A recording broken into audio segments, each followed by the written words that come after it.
from Parks and Rec, we have Celebrating Lyme Day coming up on July 20th. You'll probably talk to that. Beaches now, you need a pass to get in. If you're a town resident, you can walk in if you want with no cost or anything like that. But if you want, you can get a parking pass at Parks and Rec on Society Road, or if you just want a day pass, you can actually buy them right now at Cheney Park and Hole in the Wall and McCook's. And they were really busy this past weekend, as you might expect, with the nice weather. Youth Services also met last week. There are two recipients of the Jeffrey Borges Award scholarships. And in the past, we've given out $1,500, but this year, for the two winners, we were able to give $2,250. So it worked out very nice. So and that's pretty much it. Summer's in, now it's busy time for Parks and Rec. So. And Dan? Tomorrow night I have a WellSco meeting, but nothing new to report tonight. I was hoping you'd talk a little bit because I was looking for something. Well, I could go on, you know. But I'm not going to find it anyway. I'd like to know from that, are they going to have, they have a scallop season? I'm not sure what No. when they're going to open up. Probably that'll be discussed tomorrow night, I would think. Thank you. I think the rain is probably really messing I bet. up the season. I'm quite certain of that. I bet. Oh, yeah. I guess I'll go without finding that item. There's been a few things that have gone on in town. First of all, did you mention the Marvin Scott? No, I didn't. Would you please? You have Yes. some of the details. Yes.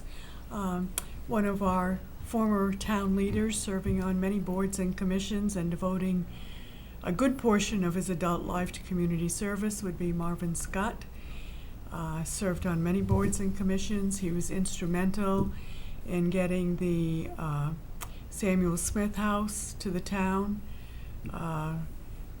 doing a lot of the early on legwork with myself and a couple of other people, and finally getting Board of Selectmen approval for that. He's served on probably, I don't think I'd be exaggerating to say 10 different boards and commissions. Mm-hmm. And so his passing was indeed a loss to the community. And there was a memorial service tomorrow in Mystic, where he spent the last couple of years of his life with his wife. I believe that is at noontime tomorrow, but it has been in the New London Day, and you could look that up online. And it would be very nice to see some other town residents there who have really been the beneficiaries of his largesse and community service. I will be representing the Board of Selectmen at the service, and hope to see several of you there. Thank you, Roseanne, for the information. Thank you for representing the board. Marvin was an amazing fellow, and he left our town better than he found it. I like saying that these days. There's so many people in our community that just do the little thing, or the big thing, or the many, many, many things over a course of a lifetime that changed the course of a town. And he was that man. So we'll think of him. We'll think of him often when we're crossing that bridge up in the preserve, and we're taking hikes on Oswegatchie Hills. We'll think of him often.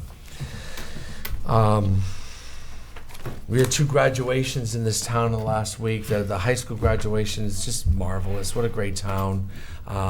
Just the love and pride that just was there on the football field, and great families and so many smiles, and gives you goosebumps when you witness things like that. And then our graduation ceremony at the middle school occurred Monday. The skies kind of cleared up a little bit. There was a big floating heart, a cloud in the shape of a heart floating over the graduation ceremony. Kind of neat. And what a nice tradition. Families bring picnics and setting up chairs early and racing one another to set up their chairs early. But it's just a good scene, It's casual yet dignified. The Bright Music Festival happened a Sunday ago up at McCook's, and that raises money and awareness for suicide prevention and depression issues, especially in our youth and in our community as a nation, really. Brookside Farm was dedicated. We had an unveiling of their new logo and their new marketing campaign, and I think we cut a ribbon or we did something there, and there's a proud bunch of people over there doing good things at one of our historic homes. And speaking of which, the Samuel Smith House had it was some formal ceremony where they were recognized by the colonial dames, not Great Danes.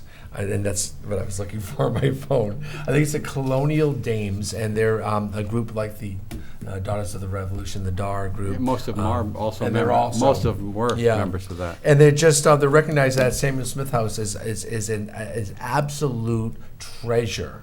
That they're so happy that the town reached out and saved it, and they're going to help us fundraise and organize, and just the simple recognition puts that house on a map, puts that it'll be recognized to the community, the worldwide community that looks for homes like this to help support and to visit, etc. So my hat's off to all the people over there doing that. Sandra Bullock and Ben Bullock. Sandra Bullock and Ben Bullock? Yes, right. And other people involved over there. So many over the years. That's all. I'll keep my comments brief. We got a lot of great work done tonight, and I'm very pleased with that. Selectmen's public comment? Public comment and Selectmen's response. If not, Motion to adjourn. enjoy Second. your summer evenings, and we'll see you in a month or so. All in favor? All in favor, say aye. Aye. Take care.